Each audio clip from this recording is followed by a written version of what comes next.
呢段時間咧，香港嘅幼兒教育啊，或者成個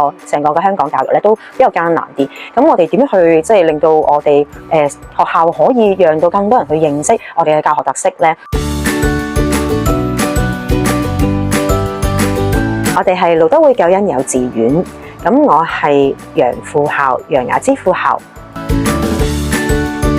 咁我哋其實個辦學宗旨都係以小朋友為中心啦，咁同埋係一個咧戶外嘅群體嚟嘅。咁我哋因為係基督教嘅背景啊，咁所以我哋咧都可以愛人如己呢一點咧嚟到去出發嘅，讓小朋友去感受到佢身邊咧係有其他人啦，而其他人咧同佢嗰個關係係點樣樣啦，去從而咧去了解到究竟我身邊嘅人有冇人佢需要幫助啊，或者我可以同佢有點樣去合作去完成一件事啊咁樣樣。所以咧我哋好着重咧就係小朋友要去識得欣賞人啦，識得懷住感恩嘅心啦，同埋識得去尊重人嘅。另外咧，我哋都認為小朋友係天生嘅學習者啦，佢自然都會有一種對呢個世界咧好好奇嘅，所以我哋捉住小朋友呢種嘅好奇心咧，而其實大人都一樣會有好奇心嘅，所以老師嘅角色咧有好多，除咗係一個施教者啦之外，佢哋都係一個引導者，同埋咧係一個咧資源提供者，甚至係咧同小朋友一樣都係一個學習者。所以咧喺我哋學校裏面啦，我哋唔單止係淨係想讓小朋友去進行探索，其實老師喺其中咧都一齊同小朋友去學習，一齊去探索新事物。咁我諗呢一個就係我哋都希望嘅，就係我哋路德會救恩幼稚園能夠咧去讓到每一個入得嚟讀嘅小朋友都去感受到，原來小朋友同老師都係一樣，喺一生裏面咧都係用佢一生嘅時間咧去學習唔同嘅新事物。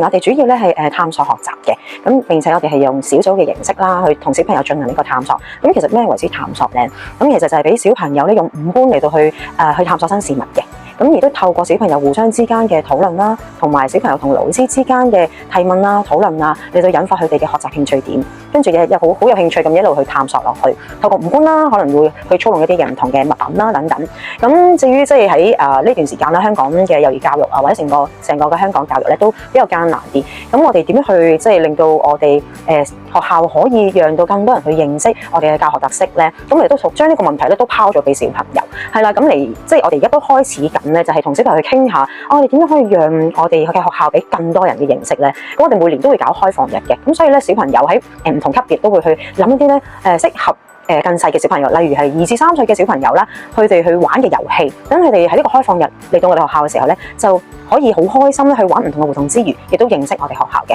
咁喺呢一個嘅大題目裏面咧，小朋友咧就可能要好多嘅嘗試啦。佢哋諗呢啲遊戲出嚟要去試去玩啦，同埋要諗下設身處地，如果佢係一個好細嘅小朋友，只係啱識行嘅話，咁究竟佢哋啱唔啱玩嗰啲遊戲咧？咁都係 try and error 嚟到去嘗試去設計一個遊戲係啱小朋友玩。咁呢個就係我哋一個探索嘅方向。其實喺裏面咧，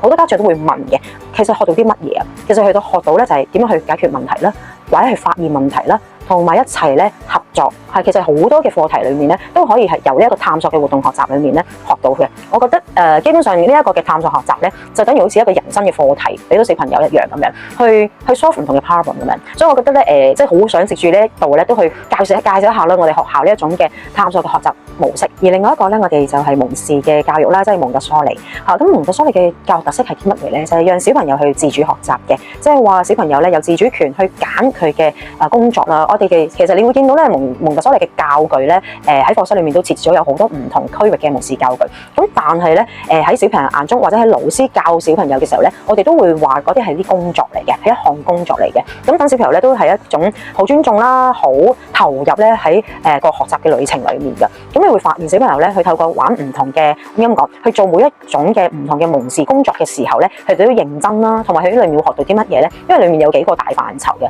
有日常生活啦，有呢一個嘅數學啦，有感官等等嘅。咁小朋友喺感官區係會學到啲乜嘢咧？佢會透過五官嚟到去咧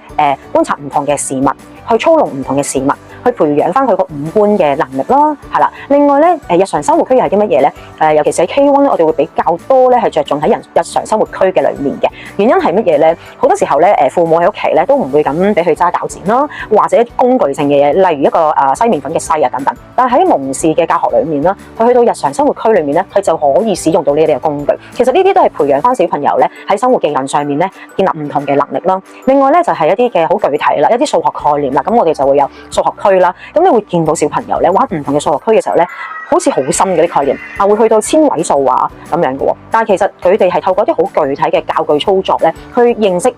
千位數究竟係一個咩嘅概念。係啦，咁即係蒙氏嘅教具其實喺文物當中咧，小朋友喺透過呢個工作裏面咧，慢慢就去涉獵到唔同範疇嘅知識啦。Hi everyone, it's Miss Sharon here, and it's been my wonderful 6 years at Redemption Lutheran Kindergarten. At our school, we split classes into big groups and small groups. So during the big groups, we mainly focus on the contents in our English curriculum, which is phonics for our K2 and K3 children, lots of vocabulary, sentences, we do a lot of interactive storytelling, music and movement. So we teach through show and tell, role plays, lots of games, and we do have class discussions as well. During our small groups, we will see where our children need help to revise on the contents. So we will do revisions. We will do a lot of blending, segmenting words for our children to help them to read. This is basically for K2 and K3. Our K1 children, they will learn the names of the alphabet like ABC with the vocabulary. 我認為其實幾多歲唔係一個重點，重點咧係首先小朋友先學好基本嘅母語能力先。佢有咗基礎之後，咁佢哋要去學第二種嘅語言咧，其實最緊要就係有個好嘅語言環境。係啦，如果佢嗰個學習嘅環境裡面係未需要到嗰個語言環境，其實我哋夾硬將一個外語硬塞俾小朋友咧，其實都唔係好適切嘅。其實我哋係要話俾小朋友聽。語言咧係攞嚟溝通嘅，係一種嘅溝通嘅工具。所以當我哋想小朋友去學第二種嘅語言嘅時候，我哋應該要俾一個適合嘅語境佢哋。例如我哋想俾佢學英文啦，咁我哋要有一個好嘅英文語境，多啲同佢講英文，用英文去表達翻佢哋日常生活裡面有關佢哋接觸到嘅事物。我覺得首先咧就要了解小朋友嘅喜好啦，例如佢中意玩遊戲嘅。或者佢中意唱歌嘅，佢中意跳舞等等唔同嘅興趣，我哋從興趣為一個着眼點，將語言啦去融入喺呢一啲嘅情景上面，等小朋友咧好自然地透過遊戲，透過佢中意嘅興趣咧去學外語。我基本上就保持一個中立嘅態度嘅，係啦，因為我認為咧，好似正如我頭先所講啦，我哋要尊重小朋友啦。咁點樣為之尊重咧？就係我哋要充分嘅去了解我哋嘅小朋友佢嘅能力啦。佢嘅興趣啦，同埋佢嘅性格嘅，咁究竟考試呢樣嘢適唔適合你自己嘅小朋友咧？咁我諗家長佢會最清楚嘅，所以咧我就唔贊成一樣嘢咧，就係唔好將自己即係家長唔好將自己嘅期望咧就壓喺小朋友嘅身上嚇，反而係我哋睇到小朋友嘅特質，佢係適合嘅，佢係有興趣嘅，係可以接受呢一個挑戰嘅。咁我認為咧咁樣嘅時候就係適合俾小朋友去參加唔同嘅比賽咯。咁但係如果小朋友係比較靜啊，比較係用其他唔同嘅方式去學習啊，其實唔代表證明唔到佢哋自己。其實透過佢哋慢慢成長咧，佢可以用唔同嘅方法咧去表達到自己嘅能力嘅。所以如果你問我究竟我贊唔贊成或者我點樣睇嘅話咧，我冇一定嘅答案。我諗我個重點都係要了解小朋友先係最緊要咯。其實咧，我覺得小朋友去學習啦，無論係學啲乜嘢